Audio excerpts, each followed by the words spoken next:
মহাসচিব সাহেব ওনার বক্তব্যে একটি বলেছেন যে আম্মা অসুস্থ হওয়ার আগে সর্বশেষ যেই অনুষ্ঠানটিতে উনি গিয়েছিলেন 21 তারিখে, আহ, সেখান থেকে আসার পরে উনি অসুস্থ হয়েছেন। আর্মিতে যে উনি গিয়েছিলেন, অসুস্থ হয়েছেন, সেটা হচ্ছে আহ, ভিন্ন প্রেক্ষাপট। কিন্তু উনি যে অনুষ্ঠানটিতে গিয়েছিলেন যাবার আগেও কিন্তু উনি একটু অসুস্থ ছিলেন। ওনাকে ডাক্তাররা কয়েকবার বলেছিলেন যে ম্যাডাম, মনে হয় না গেলে বোধহয় ভালো হয়। কিন্তু ওই অসুস্থ শরীরেও উনি ওনার মনের সর্বোচ্চ শক্তি, ওনার এই অসুস্থ শরীরের সর্বোচ্চ শক্তিকে এক করে ওই অনুষ্ঠানটিতে উনি গিয়েছিলেন। এবং উনি যখন অনুষ্ঠান থেকে ফিরে আসেন, তারপরে আমাদের সাথে কথা হয়েছিল। ওনার সাথে আমার ছোট ভাইয়ের স্ত্রী, সেও অনুষ্ঠানটিতে ছিল, আম্মার সাথে গিয়েছিলেন।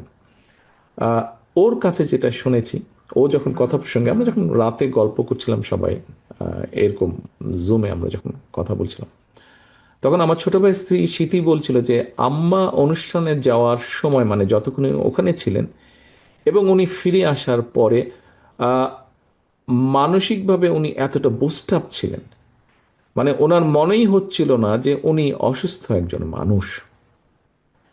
সো এই কথাটা দিয়ে আমার মনে হয় আর বোধহয় বুঝতে কারো বাকি থাকে না যে আপনাদের সাথে, আপনি সার্ভিসে অথবা রিটায়ার যে অবস্থায় থাকুন, আপনাদের সাথে জিয়া ফ্যামিলির বোধহয় সম্পর্কটা কি। আমি এই পুরো বিষয়টা, এই ছোট্ট ঘটনা দিয়ে বিষয়টি বোঝানোর আপনাদের সামনে চেষ্টা করলাম, তুলে ধরলাম।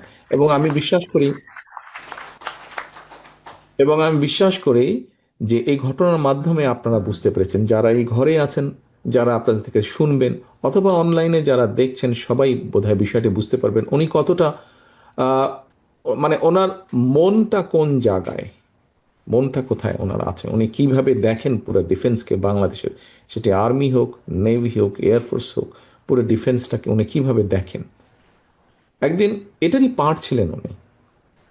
এনিওয়ে আমরাও এটারই পার্ট ছিলাম। কাজেই এখানে মেজর রেজা যেটা বলেছেন, অথবা মেজর আহ, মান্নান খুব সম্ভব উনি যেটা বলেছেন যে অল্প কিছু মানুষের কিছু ঘটনার জন্য আমরা যাতে, আমি যাতে না বলবো যে এই ধারণাটি সম্পূর্ণভাবে ভ্রান্ত, সম্পূর্ণভাবে এটি ভ্রান্ত।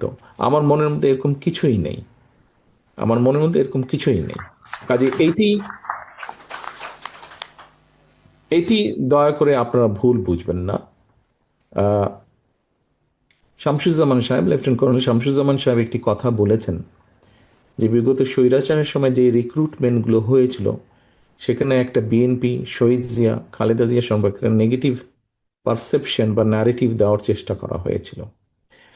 মেজর রেজা বা মেজর মান্নান যেটা বলেছেন, যে ভ্রান্ত ধারণা সামান্য কিছু মানুষের, যে এরকমই একটা ধারণা স্বৈরাচার তৈরি করেছিল একটা দূরত্ব তৈরি করার জন্য। কাজে এটি আমাদের কনসেপ্ট না, আমাদের ধারণা, এটি সম্পূর্ণভাবে তাদের ছিল। আমার মনে হয় এই বিষয়টি বোধহয় আজকের পরে ক্লিয়ার হয়ে গেছে। আমি আমার পার্সোনাল একটি, আমাদের ব্যক্তিগত পারিবারিক একটি ঘটনা আপনাদের সাথে, আপনাদের সামনে তুলে ধরেছি। আমার মনে হয় এটার মাধ্যমে বোধহয় পুরো বিষয়টি ক্লিয়ার হয়ে গেছে।